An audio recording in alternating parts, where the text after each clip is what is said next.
বাঙালির মধ্যে যেমন একটা ভগবানকে সবাই মিলে সেবা করে, গুরুজনকে সেবা করে, কিন্তু বাঙালির মধ্যে মিলিত নেই। কেন বলুন তো? যেমন দেখুন, আমাদের দুটো জাত আছে, অনেক জাত আছে, কিন্তু আমাদের জাতের মধ্যে বেশিরভাগ দেখবেন মুসলিম জাতীয়, তাদের কেন মিলিত? কেননা তাদের প্রতি মাসে একটা মিটিং হয়, প্রতি পাড়ায় বা প্রতি গির্জাতে, মানে আল্লাহর যে যে মসজিদ, সেখানে একটা মিটিং হয়। কেননা সব পরিবার একাত হতে হয়। কোনো কিছু বিপদ এলে নিজেদের ফ্যামিলির মধ্যে, নিজের পাড়ার মধ্যে সবাইকে একাত হয়ে যুদ্ধ করতে হবে, বাইরের লোককে যদি ঢুকে বা বাইরের লোককে যদি অত্যাচার করে। আর ভারতের মধ্যে কেন বা প্রতি দেশে কেন, প্রতি যে দেশের মধ্যে প্রতি প্রাণীদেরকে একাত হতে হয়, ছেলে হোক মেয়ে হোক, যারা মায়ের গর্ভ থেকে জন্ম নিয়েছে, যারা মা বোনকে মানে, ছোট বড় গুরুজনকে মানে, কিন্তু অশান্তি তো হবেই। সবাই একসঙ্গে আছি, ভালো মন্দ দিক দিয়ে থালা বাসন থাকলে প্রতি সংসারে অশান্তি লেগে থাকে, কিন্তু খুব বেশি যাতে বাড়ন্তি না হয়। কারো ঘরে অশান্তি হচ্ছে, কেউ ধরো পাশের বাড়ি থেকে কিছু নেবে না, কিন্তু তাকে অশান্তি যাতে থামানোর জন্য তাদের বাড়িতে গিয়ে নুন চায়, হলুদ চায়, যাতে অশান্তিটা না হয়, যাতে বেশি বাড়াবাড়ি না হয়। ধরো তাদের ঘরে কোনো অশান্তি হচ্ছে, শুনতে পাচ্ছি, এই অশান্তি বারে বারে আমরা শুনে এসেছি, যাতে না হয় সেটা আমরা সব পাড়াপতি এসেছি, সবাইকে একাত্ম হয়ে তাদেরকে থামাতে হবে, তাদেরকে ঝগড়া যাতে না বাড়ে, না বেশি অশান্তি না হয়। কেউ ধরো বলবে আমার ব্যক্তিগত ব্যাপারে তুমি আসবে না, কিন্তু না, এইটা দেখবো যে দীর্ঘজীবী ধরে দেখছি যে প্রতি সপ্তাহে বা প্রতি মাসে প্রতিদিন ধরে দেখছি যে একইভাবে অশান্তি হচ্ছে। সে আনাড়ি তো বুঝবে না, যারা মদখোর, যারা গেঁজাখোর, যারা মা বোন মানে না, যারা অশান্তি মা বোনকে সংসারে দেখে না, নানা রকমের তারা কথা বলবে, কিন্তু তাদেরকে থামানোর জন্য সারা পাড়ার লোককে একসঙ্গে হতে হবে, ছেলে মেয়েকে, তাদের সংসারে অশান্তি থামাতে হবে। যদি দেখবেন যে একটা মেয়ের প্রতি দুজনকে নিয়ে থামিয়ে একটা মিটিং করতে হবে যে তোমাদের ঘরে কেন এত অশান্তি হয়, আমাদের পাড়াপতির সাইটে অশান্তি আসছে, আজে বাজে কথা আসছে, যাতে না হয় থামানোর জন্যে সেটাকে কি করতে হবে, দুজনকে নিয়ে পাড়ার গ্রামের লোককে সবাইকে নিয়ে পাড়াপতি পরিবেশকে নিয়ে মিটিং করতে হবে, যাতে অশান্তি না হয়। বিয়ে যখন করেছো সংসারে দেখতে হবে, খাটতে হবে। তুমি কোনো মেয়ের পাল্লায় পড়েছো বা কোনো কোনো পুরুষের পাল্লায় পড়েছো, সে কিন্তু সেখানে অশান্তি চলবে না। বিয়ের আগে কেন তোমরা সমাধান করোনি? বিয়ে করে তুমি বাচ্চা ফেলে দিয়ে চলে যাবে, বা তুমি মেয়ে হয়তো কোনো বাচ্চা ফেলে দিয়ে কোনো প্রেমিকা ধরলো, বা ছেলে হয়তো কোনো বাচ্চা ফেলে দিয়ে বউ বাচ্চা ফেলে দিয়ে গেল, সেটা করলে হবে না। হ্যাঁ, তার আগে কিন্তু তোমাদেরকে সমাজে বেঁধে থাকতে হবে, কোমর বেঁধে থাকতে হবে, দুজনে দুজনকে নেভাতে হবে, যে সেও তোমাকে দেখে এসেছে, এও তোমাকে দেখে এসেছে। পরবর্তীকালে যে তুমি স্বামী আছে, তুমি অন্য কাউকে ভালোবেসে ফেলেছো, সেটাও করলে হবে না। যদি তাহলে তুমি বাচ্চাকে নিয়ে চলে যাও, বাচ্চাকে নিয়ে চলে যাও বলে তো হবে না, বাচ্চাটাকে দুজনকে হিসাব মতন আইন মতন আছে যে দুজনকে দেখতে হবে, কিন্তু সেখানে তুমি কেন তুমি এক হাত ধরে আবার একজনকে ভালোবাসতে গেলে, সে যদি ভালোবাসে না, খেতে দেয় না, পড়তে দেয় না, তো সেখানে সমাধান আছে। সেই সমাধানে শুনবে না তো সমাজ আছে, শুনবে না বললে তাকে বেঁধে পিটালে চলবে না, তাকে শুধু বেঁধে পোশারে বেঁধে রাখো, তাকে সাজা দিতে হবে যে তুমি বিয়ে করেছিলে কেন, সংসার কেন দেখছো না। দুটো বাচ্চাকেও দেখতে হবে, সংসারও দেখতে হবে, বউকেও দেখতে হবে, স্বামীকেও দেখতে হবে, নেভাতে হবে। তোমরা কেন আগে থেকে যারা বিয়ে করবে দুজনকে, মূর্খ হলেও পড়াশোনা নেই, তাদেরকে মানতে হবে যে আমাদের বিয়ে করছি মানে দুজনের হাত ধরছি, দুজনের হাত ধরে সংসারে আমাদেরকে দাঁড়াতে হবে। বাবা মাকেও দেখতে হবে, তোমার বাবা মা যেমন তার বাবা মা তেমন, সবাইকে দেখে সংসার দেখতে হবে, খেতে দিতে হবে, সেবা করতে হবে। এই যে পরবর্তীকালে এই যে ঘোর কলি চলছে, এই যে আজকে আমার প্রভু অনেক বড় বিশাল বড় বিধির বিধান, এত বড় অমর অমর বিধির বিধান, অমৃত বিধির বিধান লিখেছেন এই সাধারণ প্রাণীদের জন্যে, যারা মূর্খদের জন্যে। হ্যাঁ প্রভু, আমার প্রভু আমাকে পেয়েছে অন্তর থেকে, যে এই মূর্খদের জন্য প্রভুকে আসতে হচ্ছে। 4 যুগই তিনার যুগ, তিনি সৃষ্টি করেছেন, তিনি এসে বোঝাবেন, কিন্তু তাতেও আমি তোমাদেরকে বোঝাচ্ছি যাতে প্রভুর হাতে তোমরা মার না খাও। জ্বালা যন্ত্রণা তোমরা নিজেরা নিজেরা পাচ্ছ, যাতে সবাই সবাইকে উভয় মতন বোঝো। যদি না বোঝো তাহলে প্রভুর হাতে মার খাবে। প্রভু বলছে আমি এলে কাউকে ছাড়বো না, আমি এলে সকলেই বিচার করবো। হ্যাঁ সত্যি সত্যি তাই হোক প্রভু, আমার দেখা দিলে। আমার প্রভু তো ফটো থেকে বেরিয়ে আসে, হ্যাঁ প্রতিমা, তিনি প্রতিমা থেকে ফটো থেকে বেরিয়ে আসেন অপূর্ব রূপে। তিনার বাহু, তিনার অপূর্ব রূপ দেখলে তোমরা ব্যাকুল হয়ে পাগল হয়ে যাবে। তখন তোমাদের সকলের বিচার করবেন তিনি। এই ঘোরকলিতে তোমাদের ভাগ্যবান যে ভগবানকে পাবে। সত্যি কীভাবে তোমরা উভয়কে মানো। আমি কিন্তু অত পড়াশোনা জানি না, আমি কিন্তু একটা মূর্খ মানুষ। আমাকে কিন্তু তিনি জ্ঞান বুদ্ধি দিচ্ছেন যে কলিযুগে যেভাবে সৎভাবে চলবে, উভয়কে নিয়ে চলবে। হ্যাঁ, অভাবে মানুষ অনেক কিছু ভেসে যায়, স্বামী খেতে দেয় না, কি করবে? হ্যাঁ, কিন্তু তারা অভাবে অনেক কিছুই তাদেরকে করতে হয়, কিন্তু কি করবে? ভগবান সেখানে বলছে যে পুরুষদের জন্য মেয়েকে ভেসে যেতে হয়। হ্যাঁ, কেউ ধরো দুঃখের কথা বলতে এসে তার হাত ধরে, আবার পুরুষরা কী করে মিসেস মানে নিজের বউ বাচ্চাদের যদি নিজের মিসেস যদি ভালো না বাসে, দিনরাত খিটখিট করে, যদি এসে শান্তিতে দুটো ভাত না খেতে পারে, সেখানে তারাও নারীদের কারো না কারো প্রেমে পড়ে যায়, দুঃখে কান করে। কিন্তু এটা করলে তারা ভাবে আমি ভাবছি না, দুটো বাচ্চা যখন জন্ম দিয়েছি, দুজনকে বসে, উভয়কে বসে মীমাংসা করতে হয়, দুজনকে বসেও মীমাংসা করে চলতে হয়। কিন্তু আমার প্রভু এবারই এই 4 যুগেই হয়ে গেছে, 4বারই আমার প্রভু 3বার দেখা দিয়েছেন। যখন গুরুদেবকে জিজ্ঞেস করলাম কেন বেজোরে আসছে, আমি তো উদার, আমি তো কিছুই জানি না, কিন্তু প্রভু তো একবারই এসেছিলেন বসুদেব বাবার ঘরে, কিন্তু কেন 4বারই আসছেন? জড়াতে তো আসে না, বেজোরে আসে। কিন্তু আমি তো বোকা উদার। কিন্তু প্রভুর লীলা একমাত্র প্রভুই জানে ভক্তকে কীভাবেই ভালোবাসেন। যেমন একটা প্রাণী, একটা মা, একটা বাবা যেমন সন্তানকে কীভাবে ভালোবাসে, সেটা সন্তান বোঝে না, কিন্তু একটা মাতা, একটা পিতা বোঝে। কিন্তু সেরকম যে প্রকৃত ভালোবাসে, সেরকম ভক্তি দিয়ে যে প্রাণী ভগবানকে ডেকে এনেছি, সেই তোমাদের সকল প্রাণীর জন্য আমি ডাকছি।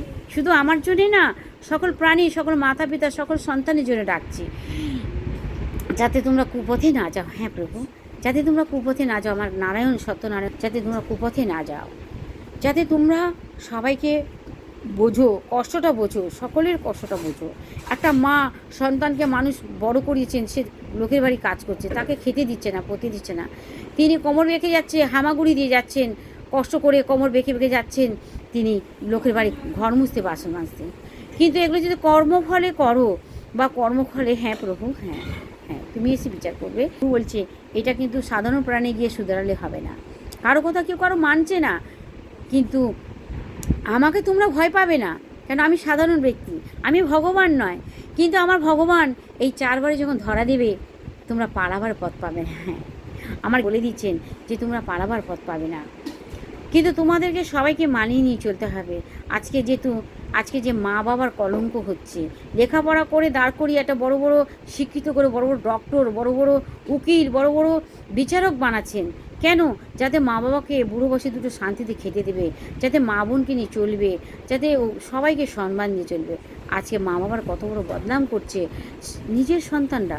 কিন্তু এগুলো কিন্তু যে মূর্খ বোঝে না, তাদেরকে বুঝাতে আসবেন আমার গিরিধারী গোবিন্দ, যিনি 4 যুগেই তিনি জন্ম নিচ্ছেন। এবারই জন্মও নিয়েছেন এবং দেখাও দিয়ে মূর্খগুলোকে বোঝাবেন। হ্যাঁ প্রভু, তাই হোক, তোমার কথাই সত্য হোক। প্রভু বলছেন দেখা দিয়ে বোঝাবেন, কিন্তু তিনার মতন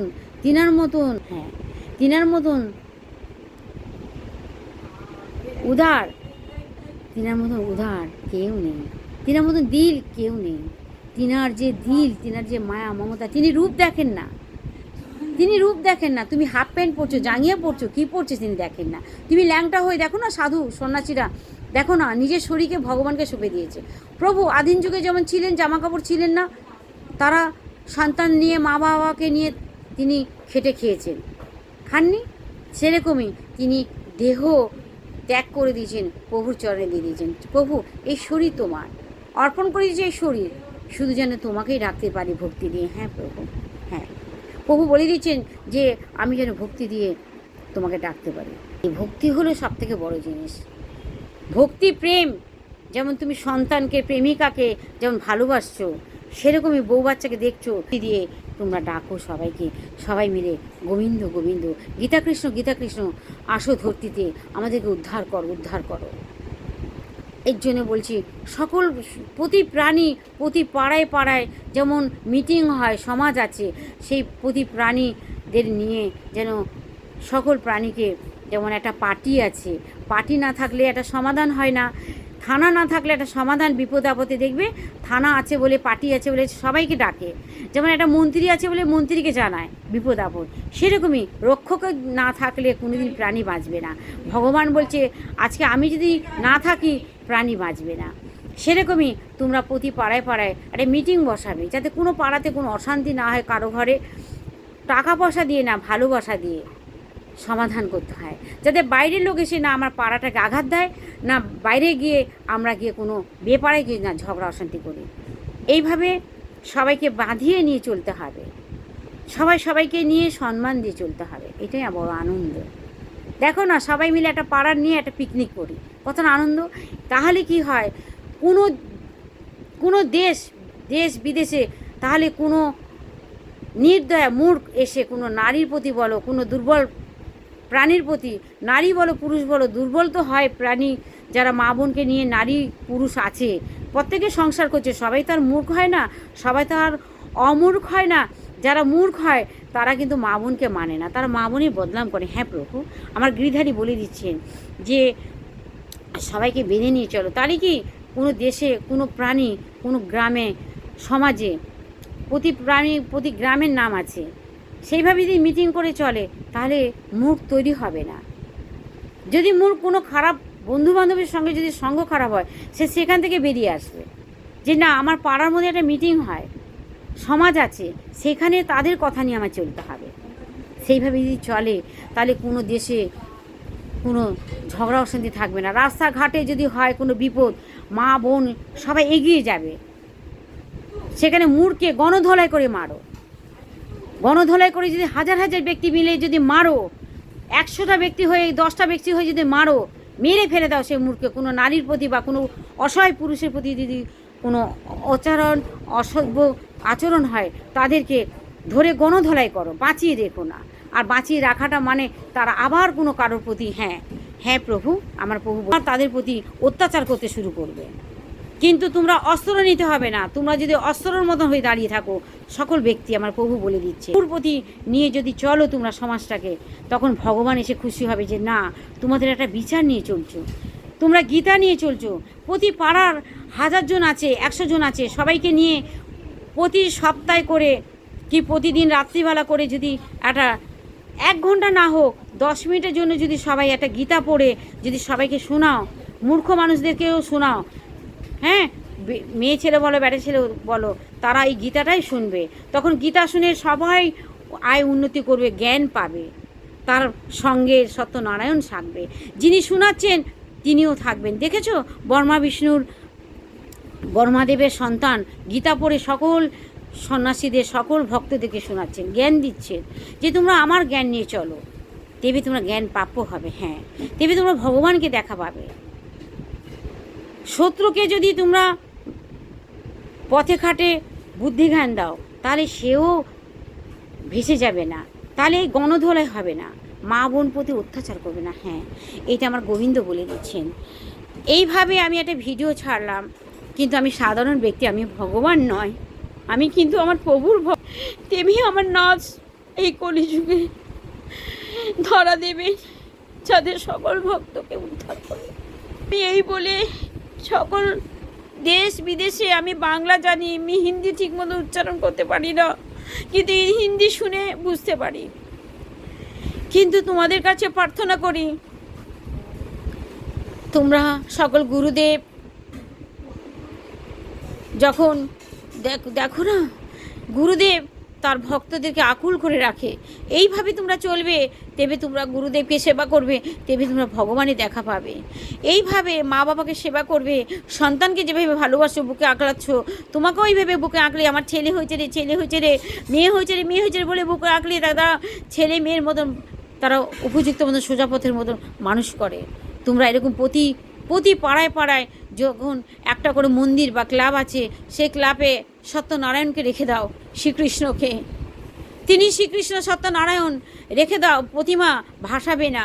তিনার চরণে গীতা পড়ো, প্রতি প্রাণীকে আনাও, গীতা পড়ো, জ্ঞান প্রাপ্ত করো। তোমাদের সবাইকে গীতা পড়া শোনাবে, 10 মিনিট হলেও শোনাবে, এবং 10 মিনিট হলেও কীর্তন করো, গীতা শোনা পড়ে আর কীর্তন করো, তেবে দেখবে ওটা ব্যায়ামের কাজ হবে। তারপরে যখন গীতা পড়া হয়ে যাবে আর 10 মিনিটের জন্যে তোমরা যোগ ব্যায়াম করো। ওং বলে হাতে দুটো হাত দিয়ে ওং বলে তোমরা ওং ওং বলে রাখো। ভেবে দেখবে তোমাদের জ্ঞান প্রাপ্ত হবে, তোমাদের রোগ ব্যাধি নির্মূল হবে, স্বয়ং ভগবান কলিযুগে দেখা দেবে। এটা যে কত বড় আনন্দের কথা। তোমরা মূর্খ হয়ে যদি ভেসে যাও, তোমাদেরকে প্রভু এলে বিচার করবে। আমি বলে দিচ্ছি, সবাই মিলে বেঁধে চলো। প্রতি পাড়ায় পাড়ায় যখন পার্টি আছে, মন্ত্রী আছে, যেমন সরকার মোদি আছে, যেমন এত বড় অযোধ্যার আল্লাহ আর অযোধ্যার কৃষ্ণ, সব আল্লাহ কৃষ্ণ। দেখো, আমি এক বাঙালি হয়ে কিন্তু আমার মেয়েকে মুসলিমের হাতে দিয়েছি। কেননা মুসলিম জাত, আমাদের তো সবাইকে মিলে চলতে হয়েছে। কে কী খাচ্ছে সেটা আমরা দেখি না, কিন্তু আমরা ঘৃণা করি কি না খাবারটাকে। আমরা গরুকে প্রণাম করি, কিন্তু তারা সেটা অমৃত ভেবে খায়। কিন্তু সেটা কারা করেছে? যখন আদিম যুগে প্রাণী ছিলাম, গরু ছাগল ভেড়া মেরে খেয়েছি, তখন কি আমরা জাত ভাগ করেছি? না। মানব যখন দিনকে দিন যখন জ্ঞান পায়, তখন খাবার ভাগ করেছে। এই যুগে যখন কৃষ্ণ হয়ে দেখা দিয়ে থাকবে তিলক ভুবনের, তিনি রাজা হয়ে থাকবে। এখন তো মন্ত্রী হয়েছেন, তিনি রাজা ছিলেন আর রাজা হয়ে থাকবেন। তিনি অপূর্ব রূপ দেখাবে। হ্যাঁ প্রভু, হ্যাঁ রূপ দেখাবেন। আমার প্রভু বলে দিচ্ছে, সকল প্রাণীকে অপূর্ব রূপ দেখাবে, যাতে তোমরা এইভাবে ভগবানের নাম নিয়ে প্রতি পাড়ায় পাড়ায়, প্রতি ক্লাবে ক্লাবে, প্রতি পার্টি অফিসে অফিসে বসে গীতা পড়ো আর সবাইকে শোনাও। আর কীর্তন করো, 10 মিনিট কীর্তন করো, হাততালি দিয়ে কীর্তন করো, কোনো যদি বাজনা না থাকে। আর তোমরা যোগ ব্যায়ামটা করো দুটো হাত দিয়ে, যে আমি করি এইভাবে হাঁটুর উপরে হাতটা দিয়ে দু হাত এইভাবে ব্যায়াম করবেন। দেখবেন এতে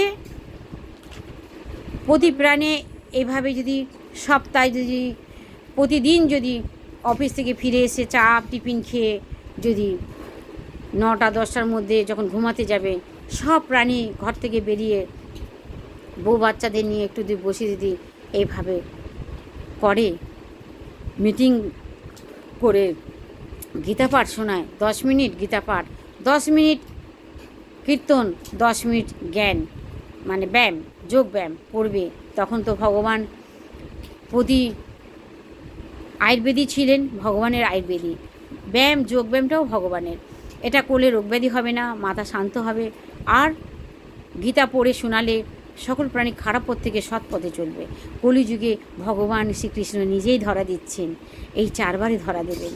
এত বড় কথা দিয়েছেন আমাকে, তোমরা শুনলে এই ছবিটা নিয়ে গুরুদেবকে, যে গুরুদেব যিনি প্রাপ্য সত্য গুরুদেব হয়েছেন, তিনি দেখে বলে দেবেন যে হ্যাঁ 3বার যাওয়া আসা হয়ে গেছে, এই 4বারে সে যখন ধরা দিয়ে হাঁটাচলা করবে। আমি প্রভুর জন্য পাঞ্জাবি পাজামা গেঞ্জি কিনেছি, তিনার যেমন যেমন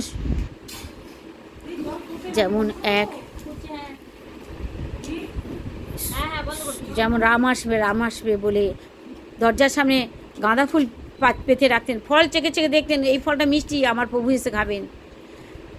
কে বলতেন যেমন সুব্রি প্রভুর জন্য অপেক্ষা করতেন, সেরকম আমিও প্রভুর জন্য অপেক্ষা করছি। আমার সত্য পুরো বিশ্বাস, আমার গুরুদেবের আমার সদ্গুরুদেবের আমি দিব্যি দিয়ে বলছি, আমার সদ্গুরু মাতার দিব্যি দিয়ে বলছি, আমার ঋত্বিক গুরুদেবের দিব্যি দিয়ে বলছি, আমার গুরু মাতার দিব্যি দিয়ে বলছি, কারণ আমার কথা দিয়েছেন আমার নাথ। আমার শ্রীকৃষ্ণ আমার গুরুদেবকে বলেছেন, ঋত্বিক গুরুদেবকে কথা দিয়েছেন আমার সদ্গুরুদেবের সামনে, আর সদ্গুরুদেবের ভক্তদের সামনে কথা দিয়েছেন যে 3বার যাওয়া আসা করবেন, 3বার যাওয়া আসা হয়ে গেছে, এই 4বারে ধরা দেবেন। কিন্তু তোমাদের সবাইকে দেখা দেবেন, অপূর্ব রূপ দেখা দেবেন। এই বলে আমি প্রার্থনা করি, আমি তোমাদের ভক্তদের কাছে রাখি, তোমরা সবাই এই ভিডিওটি দেখো আর ভগবানকে ডাকতে থাকো। জয় আমার প্রভু সদ্গুরুদেব গুরুমাতার জয়, আর ঋতু গুরুদেব গুরুমাতার জয়, আর আমার প্রভুর জয়। আমার প্রভুর ছবি দিয়ে ভিডিওটি রাখছি।